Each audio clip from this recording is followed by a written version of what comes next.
अस्सलाम वालेकुम friends, welcome to our channel find Urdu. मैं हूं फ़हद और आज मैं आप लोगों के लिए लाया हूं ऑब्सेस्ड वर्ड। ऑब्सेस्ड वर्ड का क्या मतलब होता है, चलिए आज की इस वीडियो में हम देख लेते हैं, लेकिन उससे पहले हमारे चैनल को सब्सक्राइब ज़रूर कर लें। तो दोस्तों, ऑब्सेस्ड वर्ड का मतलब होता है unable to stop thinking about something, too interested in or worried about something, यानी किसी चीज़ के बारे में सोचना बंद करने से कासिर, यानी कि आप किसी चीज़ के बारे में सोचते ही जा रहे हैं, सोचते ही जा रहे हैं और आप उस चीज़ के बारे में जुनून इख्तियार कर लेते हैं। उस चीज़ के लिए आपके जज़्बात जुनूनी बन जाते हैं, तो उस वर्ड को, उस चीज़ को हम कहते हैं ऑब्सेस्ड। उसके लिए ऑब्सेस्ड का वर्ड यूज़ होता है, यानी किसी चीज़ में बहुत ज़्यादा दिलचस्पी या फ़िक्रमंद होने को ऑब्सेस्ड कहते हैं।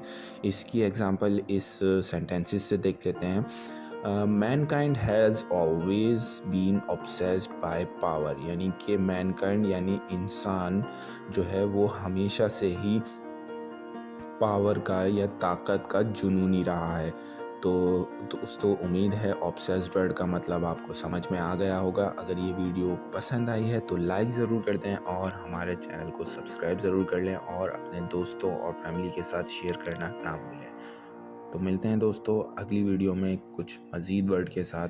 तब तक के लिए अल्लाह हाफ़िज़।